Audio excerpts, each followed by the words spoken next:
Hello and welcome to the Last Word on Spurs. We are your multi-award winning, almost becoming daily Tottenham Hotspur podcast, not by choice, I can tell you. If you're for the very, very first time, you can find us on iTunes, we're on Spotify, we're across all major audio platforms. We're, of course, on X, we're on Facebook, we are, of course, on Blue Sky too. And when I see faces like these that are regular returning guests, it reminds me, we've got to update the introduction for next season. There's so much to do on this Last Word on Spurs in general. There's a lot to cover. And as always is with Tottenham, it is the merry-go-round, which is the transfer window, that is always, day by day, maybe for some of us, giving us a little bit of a surprise. Back with me, I've got Jonny Hammé from Football Inc. John, lovely to have you back alongside me. How are you? The window, it looks like it's slowly heating up from a Tottenham perspective, right? Yeah, tonight's the night. Tonight's the night. This is it. Kick-off tomorrow. First contracts end. New contracts begin. New funds, new financial year. All the old PSR, FFP from last year is now gone to bed, and now it's all action and all ready to go for this year. And hopefully, come tomorrow morning, when we wake up, we're going to see here we goes, and here we might goes, and here we definitely not going. We shall see. You never know in the joy of Tottenham. Who knows? Well, let's see if there will be plenty more here we goes. Help me do that, of course, throughout the summer as well, as long as Jonny is Jim from the Oh So Spurs pod. I know, Jim, you've been very busy as well this week on your channel. How are you? Lovely to see you. Well? Yeah, always a pleasure to be on. Busy times, isn't it? A very busy summer. But absolutely. I'm really excited. I think we'll discuss it today, but a link to a player that is the exact kind of player we need in terms of experience and everything else. And yeah, the more and more we get to read and understand what Thomas Frank's all about. I know, Jonny, you'd been a big admirer before he joined, but the more he kind of makes sense and reasons why we should be excited for what's to come. Absolutely. Look, we'll take you to what has been, again, in the world of Tottenham, a bit of an update in terms of the window and where we stand at the moment. In terms of the news that came out from the club in the last 24 hours to kind of go from back to front in terms of what Tottenham are trying to do with their team, we had the confirmation from the Japanese side, Kawasuke Frontale, who have confirmed that the Tottenham Hotspur target, Kota Takai, is to bid farewell to the fans and begin the process of a transfer to an overseas team at a time when reports of an agreement for the South, Christian Romero, are believed to be wide of the mark, and that comes from friend of the show, Alistair Gold. In a statement released by the Japanese side, they said, "We would like to inform you that Kota Takai will be leaving the team at the end of the activity on Saturday, July the 5th, in order to complete the necessary procedures and preparations for a transfer to an overseas club. We will notify you further regarding future plans as soon as they are officially decided. After the match against Kashima Antlers in the 23rd round of the J1 League on Saturday, July the 5th, Kota will be giving a speech to the supporters. And in addition, Takai will not be participating in the Fan Appreciation Day on Sunday, July the 6th. So what that does seem to indicate is that it would suggest the centre-back will be joining up with Thomas Frank's pre-season sooner rather than later for their tour of Hong Kong, and then respectively as well alongside that in South Korea.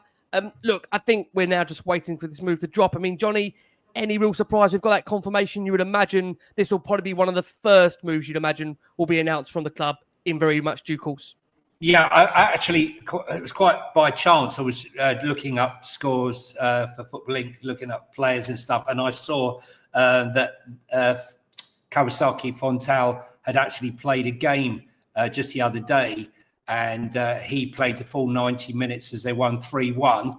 And I was thinking, well, hang on, I thought he transferred. But thanks to Alistair Gold, who gave us the heads up to tell us that he would be coming here. Look, I think, anyone who says they've been watching him since the age of 7, knows how many Weetabix he has for breakfast, is telling a porky. But he has a great reputation. He's the first Kawasaki, well, only the second Kawasuke Frontale player to actually been named Young Player of the Year. And, looking at the odd game, we see the usual YouTube highlight reels where he looks like the greatest centre-back to ever walk the planet. But he did actually have a very good game against Cristiano Ronaldo and kept him quiet in the air for the full game in the, I think was the Asian Champions League. Yeah. Right. Yep. So listen, we shall see. He's 20 years of age. He's 6 foot. I was actually wondering maybe Jim might have a throw on this one. Was it someone that Ange had identified prior to him leaving? It's an interesting one. I mean, what do you reckon about it, Jim? Because I think we were discussing this last week with Darren Lewis, who was on the show, and Darren said he felt actually on this, going over to you, Jim, that he was surprised Tottenham did not go into the Japanese leagues, the J1 in particular, given Ange's time at the club. Do you think that was a steer before Ange's departure, do you reckon, Jim, or is it difficult to say? I doubt it's a player that Ange specifically highlighted to that level, but I think it's likely that, well, we know when he came in, he said we should be considering leagues like the J League specifically. Correct. So perhaps he had an influence on the club expanding their scouting a little further into these leagues, and the likes of Johan Lange and our scouting departments have picked him up subsequently as a part of that. I think it's better that he signed not for Ange, because I think it actually gives him a bit more grace from the supporters, kind of having that knowledge that it's not a manager handpicking a signing, it's a thought out signing from our departments and our recruitment teams, because that manager's not here. Whereas I think if he had joined under Ange, it might be a bit like, oh, if you just plucked him out because you've got a soft spot for that league, naturally you'd always wonder that a little bit. And look, I think he makes sense. We all know that we need at least 3 senior players this window, but you probably can't expect us to go for 5 or 6 50+ million pound players. We've got to kind of be realistic of where we are in that sense. So to get a versatile centre back, and like Johnny said, we don't know much about him beyond watching a few YouTube videos.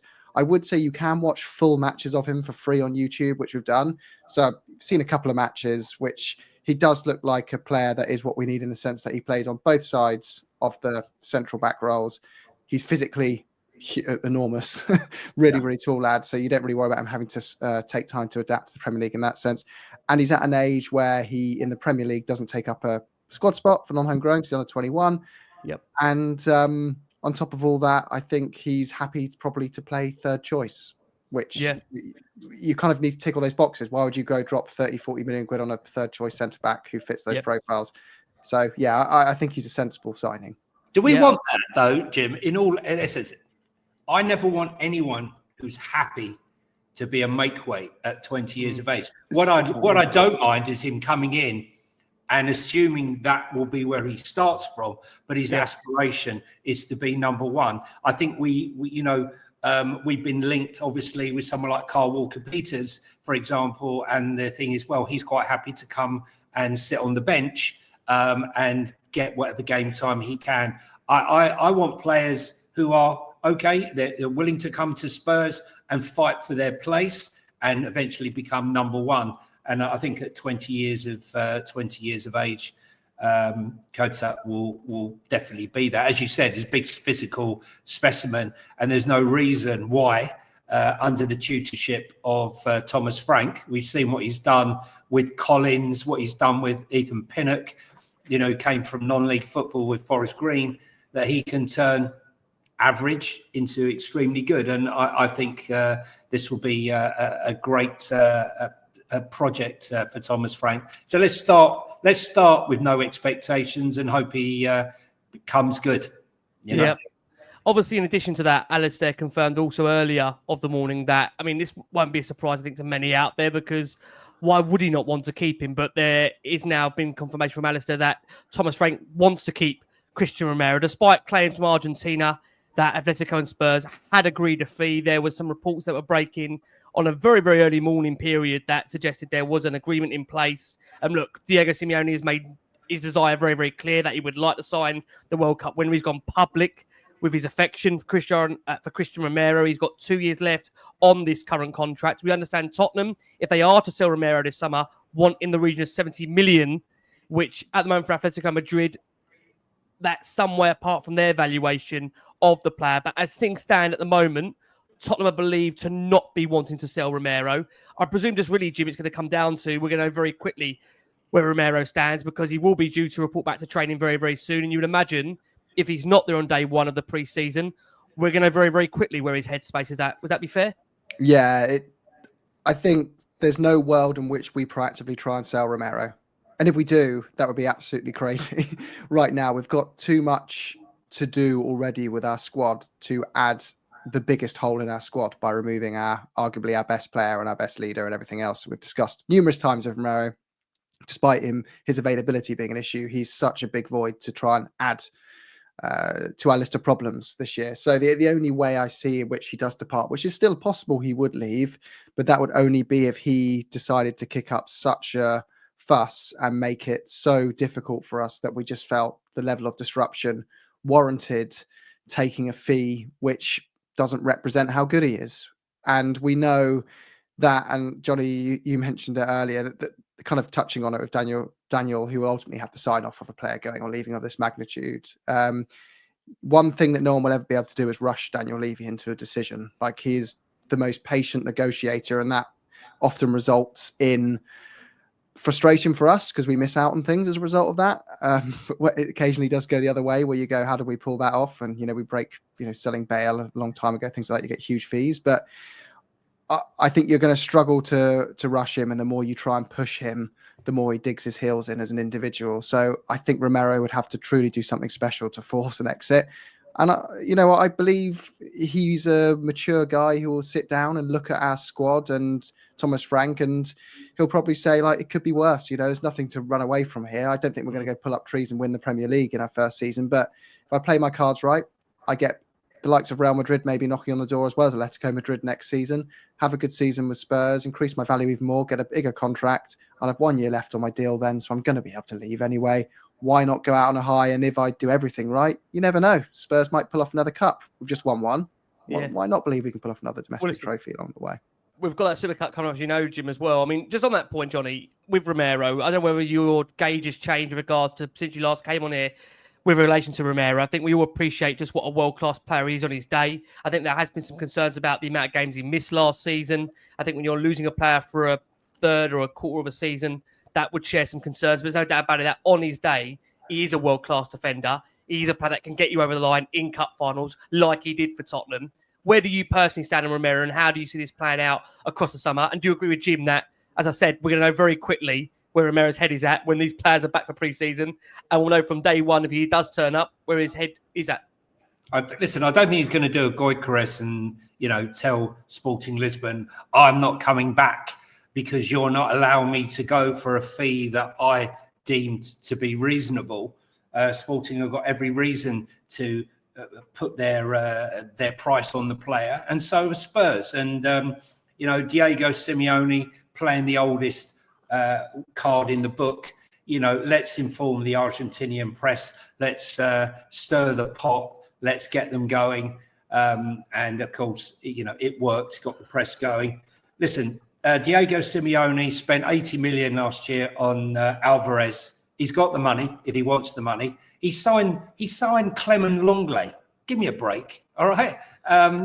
You stick with your Clement Longley. Okay. If you've got serious aspirations, come and sign him by all means. The problem for Spurs is, like Jim said, if it drags on, the problem then becomes the age-old problem that we have with Spurs every season. We sell a player right at the depth of the transfer window with no time to replace them, and then we go into the window with not enough centre-backs or only one left-sided centre-back. And I don't think we can afford to do that this season. I don't think it's right to do that this season. And I think, at the end of the day, he's got a point to prove this season. It's Champions League. He should be motivated by that. He's a winner. He wants to be in the Champions League. He's got the World Cup coming up this year. And as Jim said, he'll only have 1 year left on his contract. And I think, look, the whole thing with Romero is he's a born winner. Okay, you can say what you like about him. When we signed him from Atalanta, he had a muscle condition, which meant that he had to be managed. And we've known about that ever since we signed him. And yes, he has injuries. I don't see anyone complaining that Mickey van der Ven was out for months on end. And let's sell him. Let's sell Cuti Romero. Listen, Cuti Romero was man of the match in the quarterfinal, the semi-final, and the final. Okay, he was Italian Defender of the Year. He was the defender of the tournament in the World Cup, in the Copa Americas. the guy's a serial winner. And we talk in this, as a fan base, that we don't have enough winners. And I think to get rid of him is nonsensical at this stage, because there is no one that we would be prepared to pay for, or who is available, or who would come to us. Mark Gahey is not going to come to us. If he's going to go anywhere, he will be going to Liverpool if he doesn't wind down his contract. So I think it's nonsensical. I don't think it's going to happen. And if it does happen, and he wants to go, and Atletico Madrid are going to come in and pay the money, it has to be done as soon as possible so that we can get our squad in order. Yeah, it's quite interesting stat here on the screen, which I'll bring over to you if I can, Jim. His passing stats is something we really miss. His ability to progress the pass through from the back is almost unmatched in the Premier League. 3rd for distance progressed and 8th for progressive passes per 90. So that kind of again influences how important Romero is to Tottenham. 100%. I just want to ask you on that point, Jim, if Tottenham were to sell Romero, do you think the club will need to go out there and buy another Premier League proven centre-back, or do you think the club will look at what they've got in reserve, the likes of Danso? Again, they've obviously got Kota Takai as well. If they do bring him in, what's your gauge on that for you? I think if we didn't replace Romero with a meaningful signing, we'd be setting the manager up for a difficult season. I won't say failure, because Thomas Frank may be so good that he could pull it off, but you would be giving him a very difficult job, and you'd be increasing the odds of failure dramatically. Because even though Danso I think he's a great signing for what he is, and that is a backup centre-back who can also come on when you want to shore up the game and go to 3 at the back with 20 minutes to go. He's defensive-minded, he's strong, and he's an experienced player. Great. That's what you want for a backup centre-back. But for your primary centre-back, as that stat rightly said, you need someone who can play out from the back with confidence, who can break the lines. Spurs' major issues last season were typically not being able to get out their own half effectively and build. And that came from 2 areas. When the centre-backs weren't in, you saw an enormous drop-off in being able to play out the back, because Romero was just so important to that. And also just not having those defensive midfielders who are of a level where they can aid those centre-backs in a similar way, not just provide them cover, but also help them break lines and pass out from the back. Spurs must come out of this window with a minimum of Romero and Van der Ven still there. I'd argue that defence is still 1 injury away from struggling a bit. You could probably get away with Danso and Van der Ven, or Romero and Davies. But as soon as Van der Ven and Romero go out simultaneously, you need 2 extremely good midfielders in front of them to get away with it. And we don't have those right now, which is why I think this window, we absolutely must sign at least 2 very good midfielders if we want to get away with multiple competitions playing well. Johnny, just on that point, can I just you coming as well on that? I was asking about Luka Vuskovic, and obviously the fact that he'll be also coming in the summer. Now that you come back on that point, how will that also impact the picture from your perspective? I just wanted to say about, I'll come on to Vuskovic. I just wanted to say there was a moment in that Champions League final that I knew we were going to win. And when that was at half time.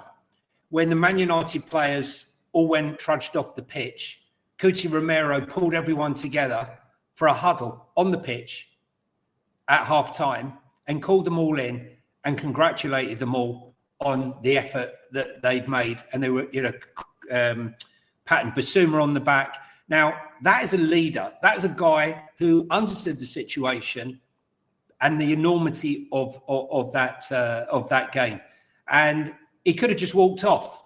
And I don't think we realise sometimes, what a captain's role is. As far as Vuskovic is concerned, I don't think Vuskovic would have been able to play under Ange's system, because he's exceptional in the air, right? He's exceptional on the ground. We've seen how many goals he's scoring, he's passing, but he isn't blessed with great pace. So I think that this will be the perfect setup with him under Frank. But again, at 17, 18 years of age, I still believe he's maybe a bit too young to be playing. That's my opinion. I know he's done very well in Belgium, but I look at someone like Dean Huijsen, who had an outstanding season for Bournemouth. I think sort of maybe I might be wrong, but I would say maybe a year in the Championship might be good for him to get him used to get him used to British football or English football, so to speak. I don't think. Listen, I might easily be wrong. I think he's a fantastic talent, but I think 19 years of age is more the sort of age group that we should be bringing him into the first team. What do you think, Jim? Yeah, completely agree with you. Vuskovic, we look at what he's done well in Belgium and we look at the number of goals he scored, but I don't think that's what we need from a centre-back right now. We need a centre-back who can play out from the back, who can handle a transition well at pace, and he's not particularly quick. People say actually at his age, you can still work on your pace. Now, I'm no qualified coach to say this, but I do kind of understand that that's probably the case. But we would again be setting us like not doing what's right for him as well. It's not even all about us. It's like, what's we going to learn more from? Going on loan in the Championship, like Johnny says, and playing around adults, getting exposed for his weaknesses, going through tough periods, having to play 2 or 3 times in a week, or sitting on the bench for Spurs and getting 10-minute cameos in the League Cup. Yeah. We've got to sometimes look at what's best for the players long term, and the upside of keeping you in that squad for that season, it's going to be pretty marginal. Why not loan him out and have a recall situation for January if you had a disaster and had to recall him because you'd had another injury crisis, which, touch wood, doesn't happen. Yeah, it's going to be interesting what they do because, like I say, there's again decisions to be made by Thomas Frank, and we understand. Just before we bring in, I know what many are seeing as the headline news at the moment, that Thomas Frank is keen to see a number of players in person before he does take the decisions with regards to if he wants to let players go, whether it be on loan, whether there be a permanent sale. I think, again, that is what it's going to come down to, really, Frank, seeing these players up close and personal. Look, we are going to go for our first break of the show. For our listeners on audio, we've got over 5,500 of you that are watching the show live. Thank you ever so much for all your incredible support for Last One on Spurs. I'm joined by Johnny H3232 on Instagram, and of course, Football Link's very own. I'm joined by Jim at the Oh So Spurs podcast. 2 guys that you're going to see a lot for, of course, this summer and more on Last Word on Spurs as we get ready again to go again for what will be our 9th season. I know what you're thinking. How are we still going? I ask myself that question all the time. Keep liking, keep subscribing, and let's bring you over to what has been the headline news of the last 24 hours for Tottenham. And look, we know at the moment from a number of reports that Tottenham are currently exploring the market, where from a number of different reports, they are looking to sign a central midfielder and a wide forward. Those are allegedly 2 of the high-profile areas Tottenham do want to sign. In terms of the players that are currently on their radar, Mohammed Kudus, Antoine Semenyo, and Xavi Simons are among the attacking players that Spurs are considering. As things stand as of this moment, and again, this can change at any time because we are in a transfer window, the interest over Eberechi Eze has now reportedly cooled. It doesn't mean it can't be ignited. It doesn't mean that situation may or may not change. But again, that's where Tottenham stand at the moment. And we also know, look, Brian Mbeumo is edging ever closer, potentially to a move to Manchester United. Although Brentford have said from their end, if he doesn't go Man United, he will stay, which has maybe led to Tottenham having a bit of a rethink, a reshuffle in this last 24 hours. And we now understand that the player at the very, very top of their list and now becoming the primary key target for Tottenham in this transfer window is West Ham United attacking midfielder Mohammed Kudus, who of course plays primarily off the wing. Now, this is the player that is most likely to sign to bolster our attacking options. West Ham are willing to sell the player. And what's important, I do tell you, is that Tottenham reportedly had a £50 million bid rejected last week by West Ham, and that was brought to us by a friend of the show, Paul O'Keefe. Now, it would appear with West Ham going public on this story, they are in the hope this might start a bit of a bidding war. Now, Spurs have identified Kudus as being, as I've mentioned, their key primary target, and he has got an 85 million release clause, which is applicable to the Premier League sides for the first 10 days of July. There is currently no asking price, but there is a belief that a fee in the region of 60 million could be enough to get this deal done. That would then, in order, ease the pressure on West Ham United from a PSR perspective. Initial contacts have already taken place. Kudus, most importantly, is understood to be open to joining Tottenham. And again, friend of the show, Fabrizio Romano, has suggested that Kudus was one of a number of names discussed in a meeting between Tottenham and Thomas Frank. And he's a player that is highly appreciated by the Dane. And there is a belief within the club that he can get his goal scoring into double figures, and his versatility is massively valued by Tottenham. So it will be interesting to see how this does play out. We'll get initial thoughts, Johnny, from you on potentially Mohammed Kudus being a Tottenham Hotspur player. How do you feel? For him to be they're going to have to double it to make him worthy of the fee, to be honest. 5 goals, 3 assists in 32 games. Meh. He's not consistent enough for me. I'm not going to sit here and tell you he's a bad player, because we all know he's not a bad player. He's a good player. But, you know, I like my players to be consistent. He's 65 games he's played for West Ham, 13 goals, 12 assists. That's a nice snapshot of a player and how they're getting on in the Premier League. Those numbers, I know it's not all about the numbers all the time, but for me, he has flashes and moments where he's special. I mean, the good thing is he can play centre forward, left wing, right wing, attacking midfield, left midfield. He can play as a second striker. All very good. He's scored most goals this season in the Premier League playing as a left winger. He's only scored 3 goals there, 1 goal as a centre forward. I'm underwhelmed. I mean, I don't know if that's a bad thing. I'm not sure. I think if you're going to be asking for this sort of money, I definitely don't think he's worth 85 million. I'm not sure he's worth 60 million. If we have to look at doubling his output, that's fine. If he was 21, 22 years of age and, you can see potential. He hits 25 years of age, I think, next month. I'm on the fence with it, to be honest with you. It's interesting for me. Do Spurs want a left winger, or do they want a right winger, or do they want someone who can play with both positions? If they only want someone that can play on the right, then Eze's not your man. And if they only want someone to play on the left, maybe Eze's your man and Kudus. If they're looking for flexibility, great. For me, 5 goals, 3 assists. I know West Ham weren't great last season, but that's 32 games. Yeah, that's not exceptional by any stretch of the imagination. 31 chances created. That's good. No one's going to knock that. And obviously, the finishing wasn't great. So maybe that's what Spurs are looking at. But when they talk about lists, Ricky, they make me laugh. Yeah, of course they have lists. No player, no team, when they go looking for their players, has one player on the list. First of all, you don't know who's attainable. You don't know the prices that are going to be quoted. So therefore, you have probably 5 or 6 names in every single position on a list. So he's on our list. He's been studied on our list. It's regurgitated information.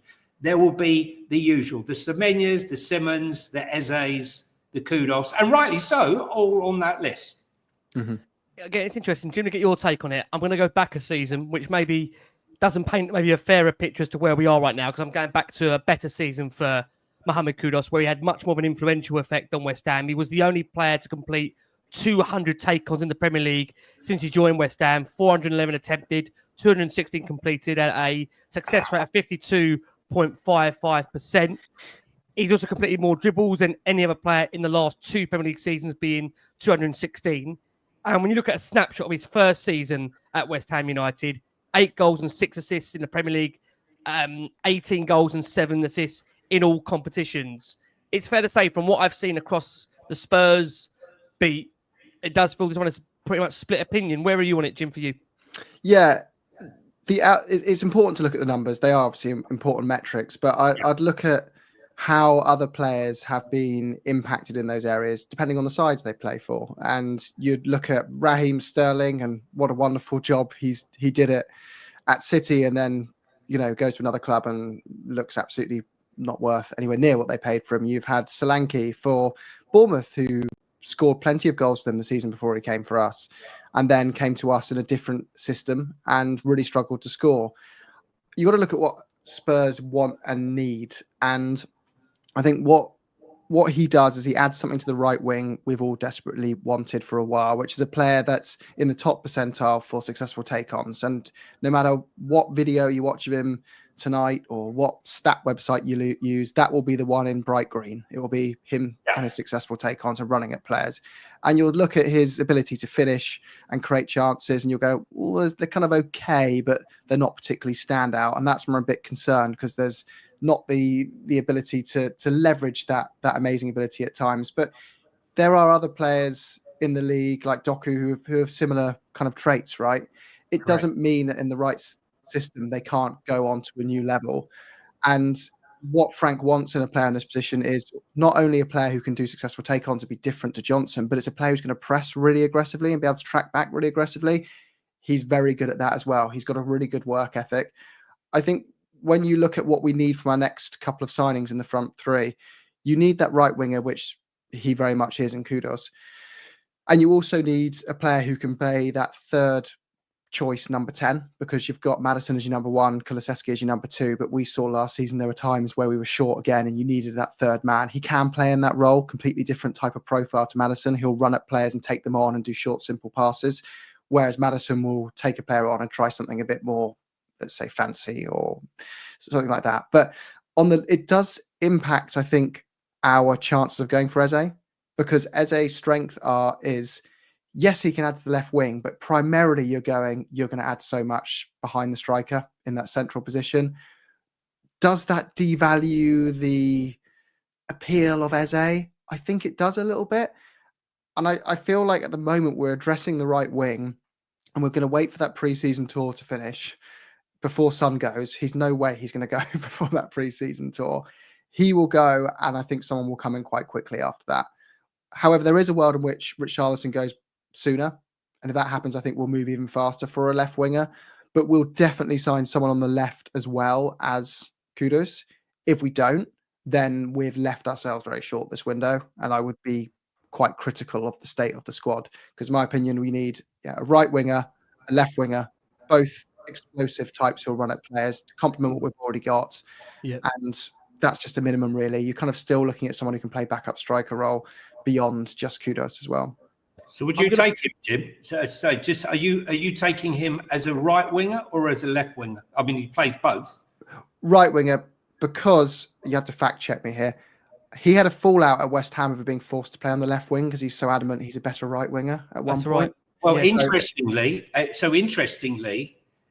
his only goals, his 3 goals that he scored out of the 5, came playing on the left. Of the 4 games he played on the right, he didn't score a single goal.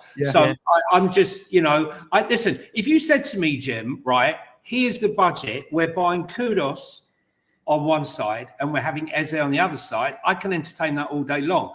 But if we're buying one, which this seems to be what we're being fed, if it's going to be a signing, it's going to be one. It sounds like one or the other. It sounds like one or the other. Then for me, it's Eze. That's me personally. But it's definitely a good debate, that like Eze or Kudus one, because I can see that. So I think Eze would add a bit more, like he adds more in other areas. I think set pieces, and just he's a bit older as well. So I think you're getting a player who's slightly above the level of Kudus. 2 years. I mean, look, all I'm saying is, look, as a take on, I mean, the one thing we have a go about Brennan Johnson is that he doesn't take on his man. He needs to be braver going forward. I just don't want another Adama Traore where, you're going past people and again and again and again, and you're taking players on. It's fantastic. It's exciting. It's about the end product, and 3 assists. I know last season wasn't a great season, but he did have 32 games. And even in the games when he's had 65 games, he's only scored 13 goals and 12 assists in the 65 he's played.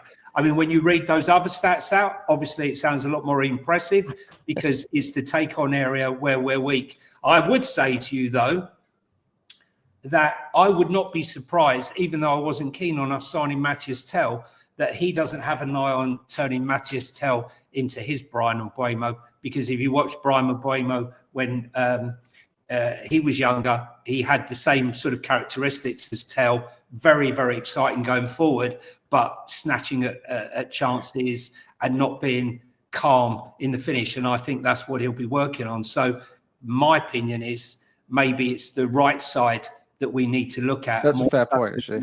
Yeah, I'm just thinking maybe that's the... Who do you think will be our most improved player in that front line under Frank? I've got a feeling, I think Tell will be. Yeah, I've got a feeling. Yeah. I mean, like, again, if you want him. Yeah, it's funny. I think I agree. If you said to me, you were going to buy Tell permanently, maybe before Frank came through the door, maybe I would have been very hesitant to. But Frank has got a proven track record of improving front forward players, and therefore you just back him that if what we're led to believe is the case, and he's approved that move for him, it's quite a significant amount of money still, around the £30 million mark. Frank must be confident he can get something out of Tell. I just want to go back very quickly to the debate you guys were having there in regards to Eze and Kudus, because I think it does feel, again, as things stand at the moment, it's going to be either one or the other. And that's, I think, a real shame. Why can't Tottenham go for both? Why can't we be ambitious and go for both?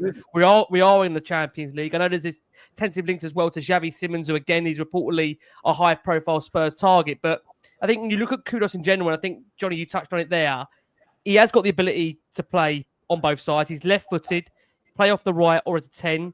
I think what really stands out is that, he's incredibly sharp in tight areas, Kudus, and that'll be, I think, a thing that Tottenham do like. We mentioned about the fact he can take on players, he can receive the ball under pressure. He has that strength, the balance to absorb physical pressure. I think what will be interesting to see is he's been quite a hard-working player for West Ham when he's actually on the field. I know there's been suggestions that he maybe is down tools when not being played in the position of his choice. And we know that Thomas Frank has got this no dickhead policy. I'm not for 1 minute suggesting that, again, he's a problem. But I think by the fact that he's been identified by Frank and by the fact they're talking to the player, they obviously can't have those concerns there. But I think the thing with Eze, from what I have read and seen really about his behaviour, he's a very laid-back kind of character that has got a very nice way about him, Eberechi Eze. Anyone you hear or speak and come into contact with the guy, he's just a very playful kind of character, gets on with his football, doesn't really do anything abnormal. I'm not saying, just to be clear, Kudus is any of the opposite to that, but I think if you were to poll the fans and ask them who would they want, I'm gauging there would still be a lot of people that would prefer Eze over Kudus based on what they've seen, but the reality is, as Jim has spoken, we need to get moving, and we're already to some degree behind a lot of clubs. That shouldn't be meaning that we're panic buying, but you do feel that we need to move in these next few weeks, and maybe because of the situation around Eze and by the fact West Ham are desperate to sell Kudus, do you think, Jim, that might be the driver here, the fact West Ham do need to sell the player? Yeah, it is. Their PSR levels are an issue, and that's given us an opportunity to move for him. I don't think we're moving for him because of their financial difficulties. I think we're moving for him because he generally does seem like a profile of player we need. And I would look back to, I think history does show that when you have a player of a certain mold and then you go for a period without them, how much you need them, no matter how much football evolves and changes. And one of those examples we've used numerous times today on this pod is the defensive midfielder. How much did Palacios change our team? Wanyama change our team? Scott Parker change our team? And then you go through a period without that kind of player and you go, where have they been? I feel like we've never really recovered from losing Aaron Lennon. And even though his output was questionable at times, and you could, look, how rich would you be if every time he got the ball in the right wing, you put a tenner on him cutting on the inside or that byline and then whipping in across that went over everyone's head? Every time you'd win. It got you on the edge of your seat, Jim. You're right. Every time Lennon got the ball, as a fan at the White Hart Lane Stadium, you'd be up on your feet. You always would be. Always. Absolutely. But the main thing he did, though, was he kind of pulled the other opposition to the side of the pitch. Totally and agree. I feel like with last season with Spurs, it was also predictable. You flood up and they're like, go on then, run at me, see what you got. And they're like, we know you got nothing. And I kind of feel like maybe that is what Kudus does bring. I agree with what Johnny said, that it sounds like quite big fees for what output he's proven to have so far in his career. But I'm at a point where I'm going to I don't want to always get the best value for money. I just want to get players that improve Tottenham. Because I feel like we are in a position where we can swallow overpaying for a player by 10 million quid every now and again. We've done that before. I think we've done that quite a few times. In fact, we might have paid 65 million pounds too much. Not 65 million too much for Ndombele or 40 million too much for Sanchez. But, just when we've had it before, Spurs, I think, where you're like, we do need that. And we've kind of gone like, but that 5-6 million is not enough. And then sometimes we've just thrown tons of money at a player that we don't really need at all. Yep. So I feel like there's a balance there. I do think there is a world Spurs can get both, because we have to sell Bissouma, Son, Richarlison, Hill. But I think they've got to look at them both and go, which one do we want to go on quickly and not miss out on? Yeah. And if they feel Kudus is the priority, they'll go for him now, focus on those sales, and then go for the left winger, I believe. Would I be like, oh no, Spurs have signed Eze and Kudus? I'd be like, no, bloody brilliant. I think we got Eze and Kudus, but I just don't see both. I agree with you. I mean, look, I would love to sit here and try and be positive and ultra confident. I think the world we live in with Tottenham, I find it, I think it's highly unrealistic. Tottenham are going to bring Kudus in what will be, again, quite a big fee, and then go back in for Eze later down the line. I think, just to touch on this point, Johnny, over to you. The latest suggestions about Eze is that Arsenal have made direct contact with Eze's camp over the weekend. We know he's got this 68 million release clause, which is payable in instalments, and is open to Arsenal should they wish to proceed. That's according to Fabrizio Romano, although Tottenham do also remain keen on Eberechi Eze. But there's no doubt it does feel, Johnny, I don't know if you agree, just according to really reports over the last 48 hours, it does feel Tottenham have called their interest. Is that how you would gauge the fact they're now moving for Kudus, because they feel at the moment Eze, for whatever reason, is not obtainable, which I don't really understand why, because... I don't. What I'm trying to understand is we're not a million world apart from the money that they're going to pay for Kudus, potentially, for what they'll pay for Eze. And it feels like if you were to poll a lot of the Tottenham fans, everyone's kind of sold on Eze. So I think this is the one, I think you, Johnny, said it before on here. I think he looks like a Tottenham player. I think you ask a lot of Tottenham fans, they'd love Eze here. What do you think is putting them off Eze, if anything? Can you understand it? I don't believe they're put off by him. I just think, we're in a situation at the moment where Thomas Frank's trying to assess the squad, maybe. He smells like a Spurs player. He looks like a Spurs player. He moves like a Spurs player. He reminds me of that sort of Ginola language style. He's the player that picks up the ball and drives into the box. He's the player that, when you can't break down that low block, that picks up the ball in the D, drops his shoulder and bangs one into the bottom corner. That's what we've been missing. And I just think that here we are again, another sliding doors moment, just like the final in Bilbao was a sliding doors moment for the club to make the huge difference between finishing 17th and having nothing. This is another sliding doors moment right here, right now, in this transfer window. Are we going to repeat the mistakes of 2019 where we got to the final and never invested and never backed the team and the manager? Or are we going to actually go out and invest in players? And I think, as I said before, Daniel Levy has a massive choice here. Do you want to be the hero or do you want to be the villain? Because I'll tell you, I have never known, since I've been supporting Spurs, I can think of where so many of the fan base, such a high percentage of the fan base, were behind the signing of one player, Eberechi Eze. And if he ends up going to Arsenal, I don't think that will go down very well at all. And, you can blame the fact that he was thrown out of Arsenal at the age of 13 and rejected. But the guy is made of strong stuff. He was thrown out of the Arsenal team. He was at Fulham for 2.5 years, Reading just after only 6 months, and he was at Millwall and was discarded there. He had to get into QPR, given a chance, had to go to Wickham. I followed his career since Millwall, and this is a guy who's a winner. All he thinks about is football, God, and doing good, right? No distractions, 100% focused on being the best version of himself. And, you know, we see with footballers, there's so many distractions that they get distracted of off-field activities. I just think that this is the guy that the fans need. And if Daniel Levy could read the room, this is the player that he should be given as a present to the fans. If he wants to add delivering the trophy to the feel-good factor, because I don't think the feel-good factor ends up with Eze going to Spurs, to Arsenal, and us getting Kudus. That's my opinion. But if you want to bring us both and show the ambition, because right now, look, we all know we need a monster six. We need a top left winger, a top right winger, and another a quality left centre back. And I think, as Jim and I said, back of house, and here we think we need 3 to 4 top oven-ready, professional, experienced players for this team if we're going to make any assault on being in the top 5 this season. Just to close on Eze, Jim, come over to you. The thing is, if he is an Arsenal fan and he wants Arsenal, there's very little Tottenham can do to change that, isn't there? I mean, this is the thing. What can you do to change that, Jim, if that is what he wants?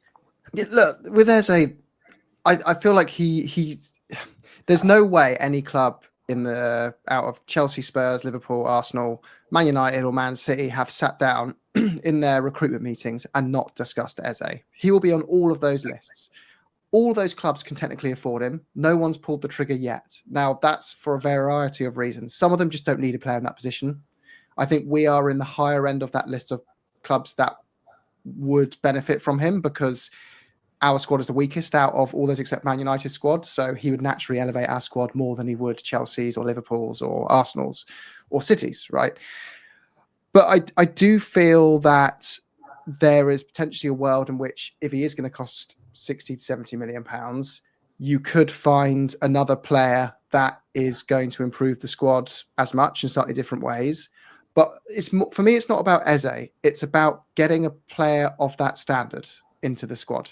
So if we miss out, I don't want to say miss out, if we decide not to go for Eze, it's only an issue for me if we don't pursue someone else of a similar level. Maybe it's a slightly different profile player who's predominantly left wing and secondary a 10 rather than the other way around or something like that. It's more about that for me. It's more about coming out this window, knowing that we've had 3 as a minimum senior players who elevate the first team's standard. They are standout starters and they've elevated the level of the team. As a minimum, I think we need 4 personally, but I've got to be realistic. You got to remember that the way we're run and the way we're set up, we're not going to compete with a Man City, but we want to see us competing with a Liverpool more or an Arsenal more in recent years in terms of how we spend. But I know Levy gets mentioned a lot. I always think of Lewis as more of the kind of challenge here that we've got to navigate through, that he's the majority shareholder. Yep. He operates the club at a sustainable model in the sense that he won't ever put his own money in, and where you're competing against clubs with majority shareholders who do. So that's instantly a disadvantage for us. Yep. And he sets the KPIs for Daniel Levy, and his KPI, which is mentioned in the FAB, is EBITDA, which is a form of profitability.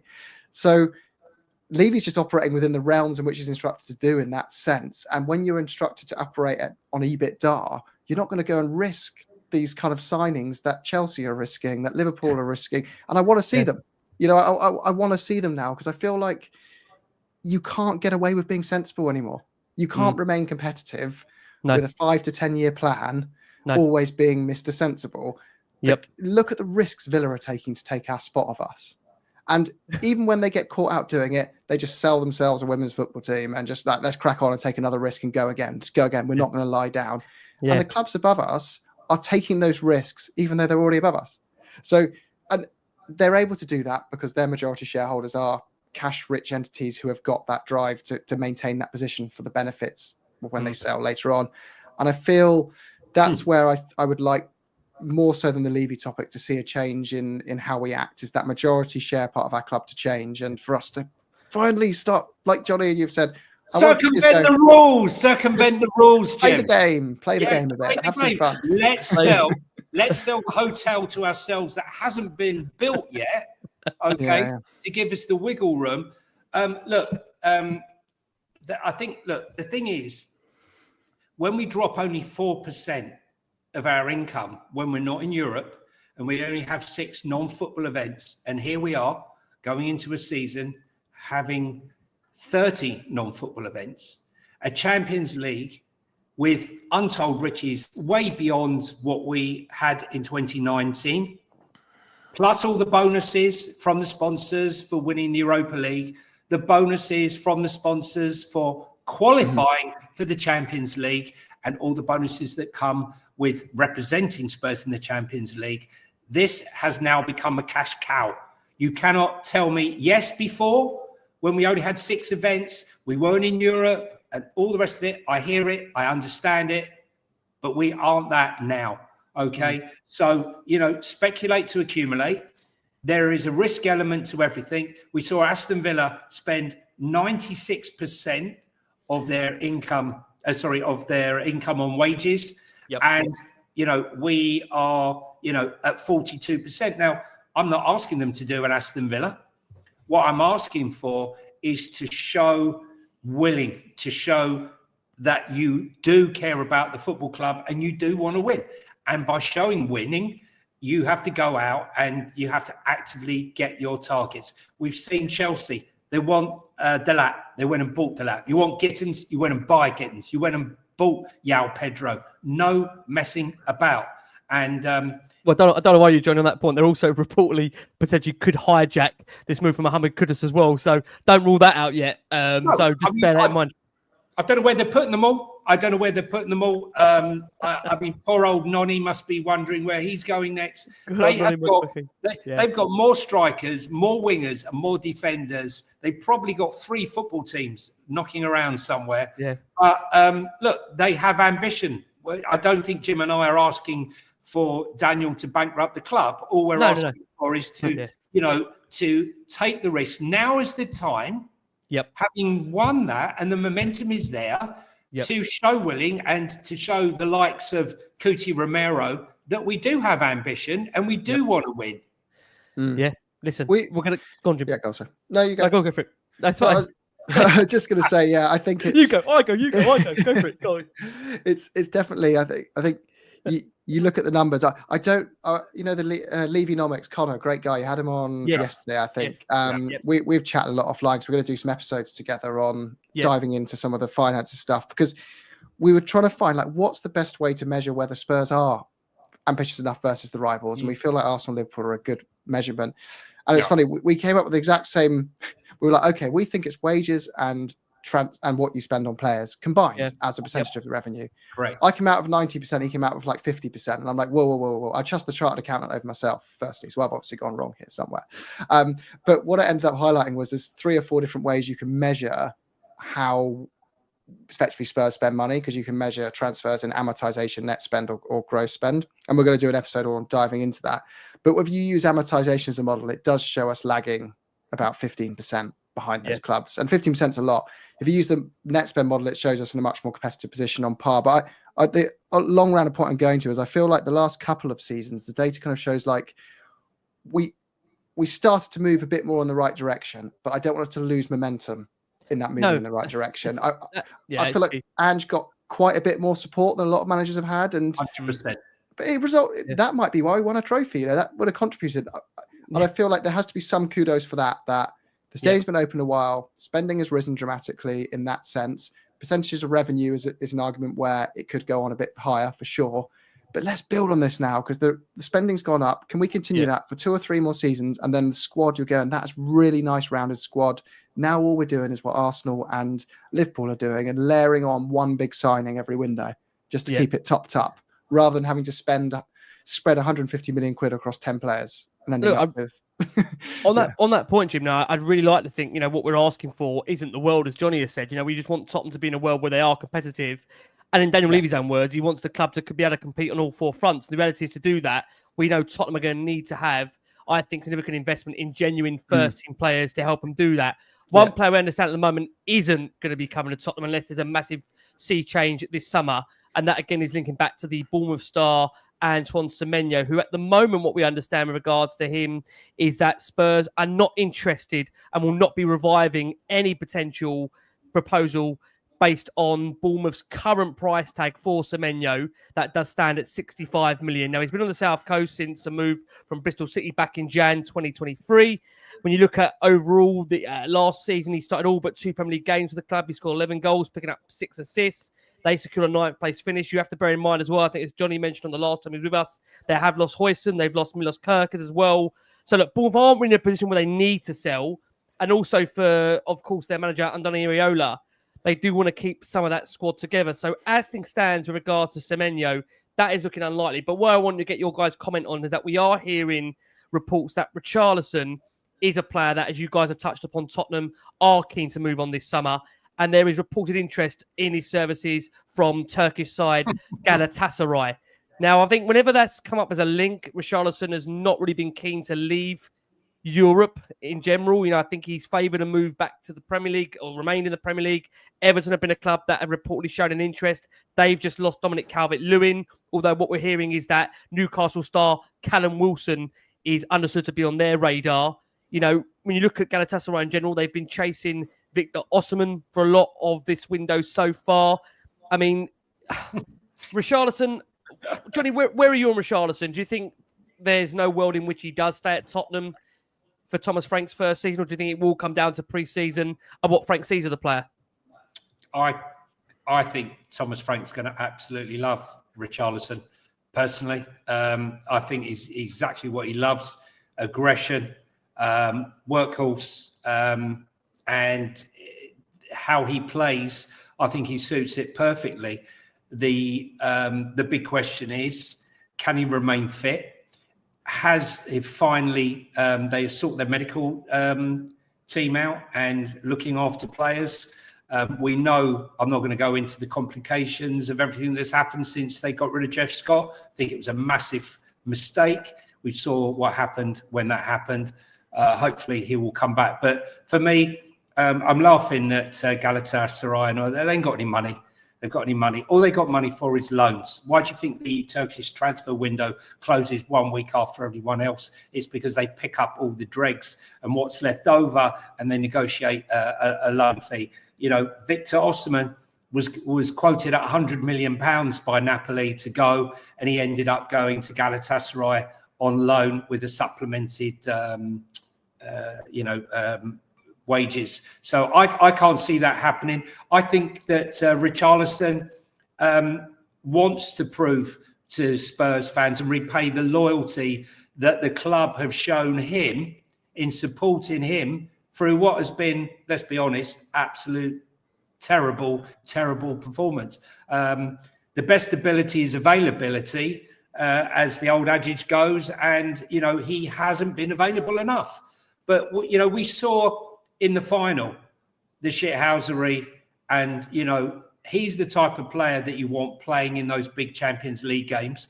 And I can see a world in where Richie is leading the line in Champions League games, and Solanke is potentially leading the line in Premier League games to keep it fresh. I mean, what are they going to tell us? They're going to sell Richarlison and bring in Dominic Calvert-Lewin. Is that what we're going to hear next? Well, I was trying to steer away from that. We've had no links at the moment. God help us. If we lose Eze to Arsenal and Dominic Calvert-Lewin becomes a target, I think everyone in the fan base will have an absolute head loss. I mean, I think that's tantamount. It's almost tantamount to signing Timo Werner 3 times. To be true, I don't think even we could do ourselves that. Can I just bring you in, Jim, on that with regards to Richarlison, these links to Turkey? How validated do you think they are? Do you agree with Johnny that you just can't see that particular avenue being a point of an adventure for Richarlison? Do you see him remaining in the Premier League? Can someone pay the fees that will want to sell the player? How do you see that working out, Jim, at this stage for you? Yeah, Richie, it really depends what offers you get, because I don't think we're going to accept anything below 20 million quid for him. And if he was fit, I think he'd be a great signing for a club that is in the bottom half of the Premier League and looking to get into the top half of the Premier League. I think we all know. I don't know if you agree, Jim. His goal return isn't that terrible. It's not got a terrible goal return. This is the thing about Richarlison. He'll play any way you ask him to play. He'll give 110%. He will be the coach's best friend because he will listen to them intently and work for them and run through walls for them. We all saw the emotion he had and the tough battles he had mental health wise, because he just pushes himself to such a level and demands so much of himself, which is a challenge for himself, but it's also one of his biggest strengths. And I think if he wasn't so injury prone, I'd be saying, absolutely, we want to keep this guy in the squad. He's going to be a kind of cult hero for us. That's always there, like the battering ram coming in. But we've also got to be realistic and look at the data that it's not just last season he struggled with injuries. It's been a pretty consistent story across his Spurs career. And having players available is just as important as having a player in that position. There's no point having a good player if he's not going to be fit. So I feel like if we can get 15, 20 million plus for him, we've got to move him on and find someone else. But I do think Frank will have the view of, God, I wish you weren't injured all the time because you'd be so useful. But I just don't know if I can rely on you. I think that might be his stance with him. Yeah. So Jim, just quickly there, right? So you sell him for 15 million. Mm-hmm. How much do you think Daniel Levy's going to invest in another striker? And tell me one striker that you could pick up that's worthwhile, that's less than 60 million right now. You wouldn't be able to pick up an out-and-out striker with a as good goal record as Richarlison, I don't think, for that money. That's the issue. I think you'd have to say he goes in a world that you make a real big kind of statement left winger signing who can play as a striker as well. I think that's the only way I could see it. And that 20 million quid goes towards it. So that budget goes from being 40, 50 million to 70 plus for that player. That's the only way I can see it. Give me a name. Give me a name. You put me on the spot there. But I think that brings it back. Exactly. Why can we not have an Eze and a Kudus in the same window? You know, again, it comes back to that point. If you can bring an Eze and a Kudus together, I think many people wouldn't mind seeing Richarlison go because you know what Kudus can offer. Guys, I'm going to close on the very last couple of things if you don't mind. We understand from friend of the show, Paul O'Keefe, that bringing in a number 6 is understood to be a priority position for Tottenham. It's been a position, Johnny. I know last season that you was on here that you were constantly ramming down my throat when you was on here about how much Tottenham need that kind of no-nonsense number 6. I think when you look across the league, you know, the likes of a Rodri, a Rice, you know, someone doesn't mind doing the dirty work. Jim mentioned at the start of the show, you know, back in the day we had Wilson Palacios doing that. Scotty Parker, bless him, did it as well when he was at Tottenham. So, I mean, it'll be interesting what Tottenham do in that terms of that position and the kind of players they will target. I know that's why many would love to see João Palhinha come through the door. I don't know how realistic that is this window. One player that has been linked to the club in this last 24 hours as well has been Jacob Ramsey, where we know Villa have got their own issues they're facing with PSR. It's not the first time Ramsey has come on Spurs' radar, and there are reports Spurs are reconsidering this signing. Again, it kind of looks to me, I don't know if you agree, Johnny, here, a young player that is going to need to be coached, going to need to be really improved. You know, he's got potential. Maybe you'd argue it's a kind of Thomas Frank type of player, but we've got a lot of young midfielders, Johnny, in that squad. The likes of Gray, the likes of Bergvall, Sarr, that we want to see a decent season from him under Frank in his first one. Do we have enough room, in your opinion, for yet another midfielder that, with all due respect, is on his way to being a good player, but is not quite there yet as a finished article? Do we have that room in the squad, in your opinion? And when you say he's young, he's 24, you know, right-footed left midfielder. I mean, you know, how young is he? I mean, look, for me, I want someone like a Douglas Luiz. I've said this for quite a long time. I wanted him when he was at Villa. You know, I don't know why we don't go and get him. Johan Lang signed him for Aston Villa, and we know how good the connections are between the Don and Juventus. 25, 26 million. I see everyone else linked with him. I don't see Jacob Ramsey as a 6 personally. No, I don't. Yao Gomez is a 6 at Wolves. Paulinho, I've always been a fan of his. I just think he just hit 30, wrong side of 30. I can't see us offering him a sort of 4-year contract, 3-4-year contract that he probably asked for. So I just think Douglas Luiz, still just 27 years of age.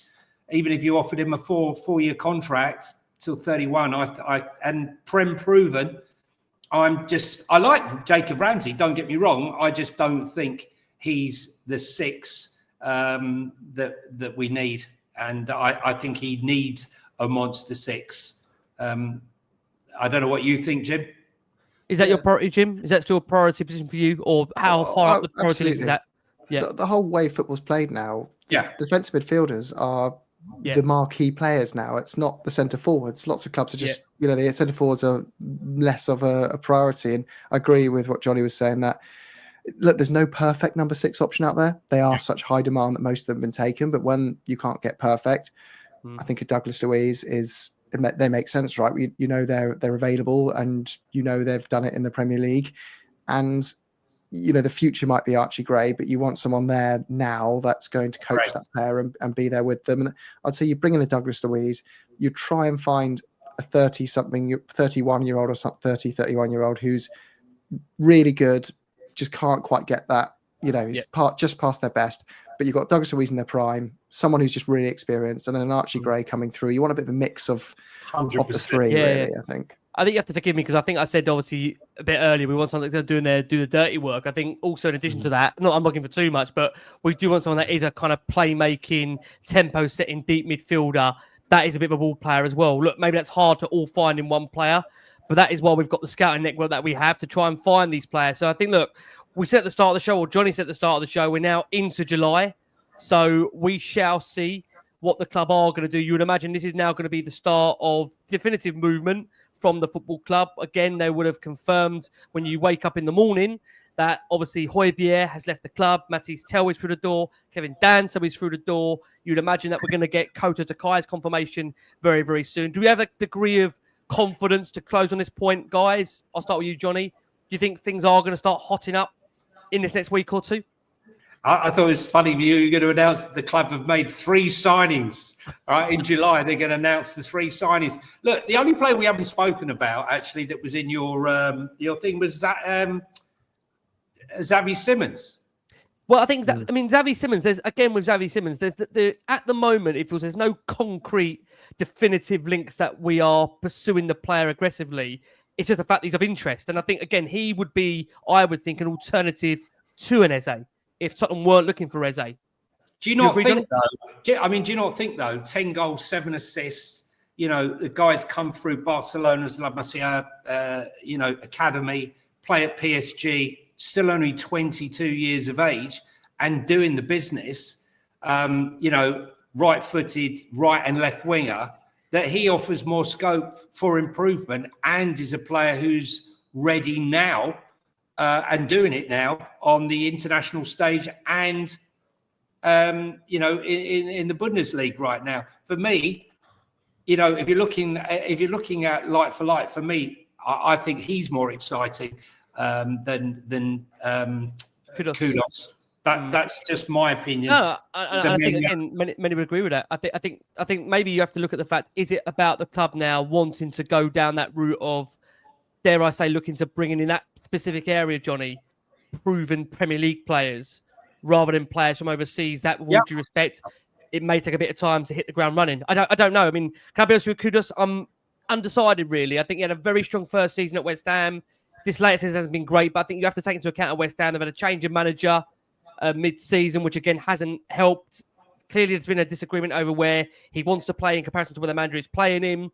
I think we just have to wait and see. I think what hasn't helped the situation, Jim, to come over to you, is the fact there was kind of a week or so ago very, very strong, prominent links, which I don't know why they were out there, that Tottenham were really, really looking to sign Eberechi Eze. I say that there was no real, I've got to say at this point. I mean, even from last week, there was nothing out there to suggest Tottenham were close to getting a deal done. But I think where you've seen this kind of pendulum swing in the last week or so now to suggest that the talks have cooled and the fact that now the focus seems to be on Mohammed Kudus and there seems to be, again, a massive split amongst the fan base. I think what you know about a lot of transfer windows is it's impossible to please everyone, Jim. Is that fair? Yeah, I think as well it's a bit like when you're really hungry standing in line for something and you've got your heart set on it and then the person in front of you gets the last one and buys it. And that kind of is what it feels a bit like with Eze, I think. It's a bit like, it's not necessarily our favourite thing, but it's not necessarily perfect for us. But we're bloody hungry as a fan base to see that. We're starving. I don't think we're hungry for Eze as much as we're hungry to be reassured that we are going to be competitive this window. And when you see the clubs you want to compete with moving first, it fills you with a bit of concern that you're falling behind the pace, not catching up the pace. And Eze moving would highlight that and amplify that even further and make us feel even more frustrated about that. This is where transfer windows are funny, though, because there's nothing saying that they get their business done early, which we should. It's always better. There's no way you can justify it to be that it's better to do it late than it is early. Anyone in comments, especially with a new manager and a new squad and the fact a new style of football as well. You add all that in the melting pot. Completely, but as Johnny said before, that there's just realism that Frank's only been in the door a couple of weeks, and he will be doing a level of assessment and need a couple more weeks to get Eze. If we don't get Eze, but then in 3 weeks we do sign 2 exciting established players, that's fine. I'm over it. It's more about the principle of where we're going to end up in July, I think, than missing out on Eze in particular. And Johnny, I'm stealing off someone else in the comments. Someone recommended a striker that I should have said. Etit. I'm going to pronounce the name wrong. Ekitike. Yes. Yeah. Ekitike. I don't worry, you guys. Realistic, apparently he's on Chelsea's radar. Yeah. Who's not on Chelsea's radar this window? Who's not on Chelsea's radar? We buy him. What else have we got? Let's sell the canteen to ourselves. That'll raise some more money. Why not? Anything that's not nailed down, we'll sell it to ourselves. Look, if I see some people saying there, I mentioned Douglas Luiz. I'm trying to be realistic here because it's 25 million. If money was no object, I wanted Adam Walton in November before he went. Dougie Freeman, great talent spotter, brought him to Crystal Palace from Blackburn for 20 million plus add-ons. That was a great shout. I don't see any of those right now.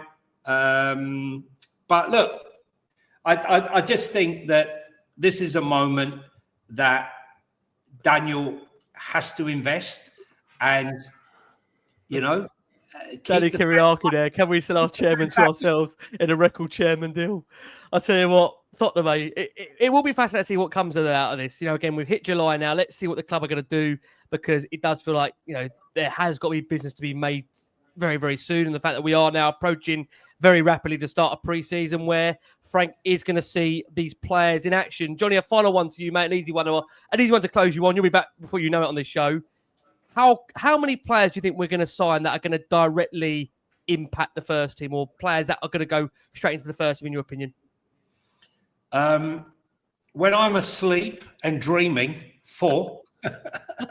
I dream of Richard Rios's and Ekitike and Eze and all the rest of it. And then I wake up and then I realise, as I said before, we're signing Dominic Calvert-Lewin on loan and things like that. So look, I hope we're wrong. I'm in Jim's camp. I think a minimum of 3 ready players, oven ready to cook for Spurs, to make a difference to this team. We're going into the Champions League. We're not going to be playing Elfsborg and carry a bag and the likes, and we're going to have to produce our first team every week. And this squad is not ready for it right now. So 3 minimum. I'd like to think 4, but stretching it. 3 good players. I think we'll end up signing, believe it or not, another centre-back, a right winger, and maybe a creative midfielder. But it's when you said 4. I definitely know that you were dreaming when you said 4. Yeah, definitely dreaming. I definitely dream. I haven't seen Daniel's shopping list. That's for sure. No, I'm not sure any of us have seen it. Johnny, thank you so much on that point. Before we do close, Jim, same question to you. You confident still on 3? I think 3 senior additions and a couple more Lucas Berrival younger options, and then a loan type player is what we need to do. Okay. And I'm an eternal optimist, as you know. I will expect. I think what we'll come out with is 2 senior players, a couple of Lucas Berrivals, and a loan player. But if we are to sell Son and Richarlison, I think we'll get the 3rd. But I've got a feeling one of those isn't going to go. That's why I'll stick with it. Yeah. I feel like this window is going to go really, really down to the wire. It's going to be fascinating. I think, especially with Sonny, as we touched upon, I think he's not going to go anywhere before we go to that tour, which does mean, I don't know if you agree, Johnny, we're going to go right into that final week of the window with Son. I think not knowing if he's staying or if he's going. Do you get that vibe as well? Could go either way. I do. Look, I don't think Daniel's fussed either way, to be truthful with you. I think it'd be Sonny's decision. I think he's earned that right as the captain of the club, and for delivering that trophy, I think it will be on Son's judgment what he wants to do. So, I don't think too much is at stake financially with shirt sales and stuff. If he wants to go, then fair enough. He's worth 30-40 million to Saudi. because they'll make that up in shirt sales. Yep.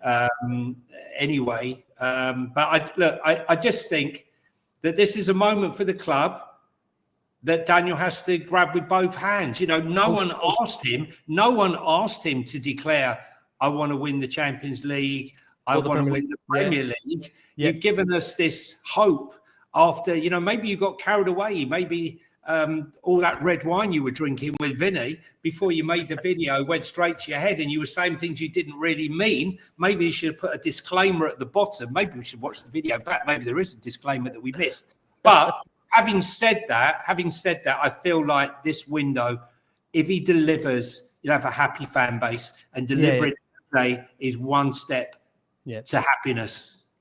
I agree. I think it's really important we go in with a feel-good factor for the new season. New manager, you bring Eze into the club. I think that would delight a lot of people. Look, I think Kudus was to join. I think as Spurs fans, we always do get behind our players. So whatever happens, if Tottenham do bring Kudus through the door, they'll get behind him. I want to say a massive thank you to wonderful Johnny, of course, on Football Link. Make sure you see him on that a lot more at Football Link. Johnny H3232 across Insta, and Talking Tottenham 1882. We'll be looking forward to his vlogs that we're going to see at the start of the season with so many new players that are going to come out of the ground. We can't wait to see Johnny on those again. We've got Jim, obviously, from Oh So Spurs, part of our regular panel through the summer, as well as Johnny, and we're looking forward to seeing Jim and more. Make sure you do subscribe to Oh So Spurs. Some great content over there at the moment. Videos dropping daily at the moment from Jim. Jim, thank you so much. Really appreciate it. We're in for a ride, Jim, right? Strap in. We're only just beginning. I'll give you a hot take. Our best signing this window will be a player most of us have never heard of.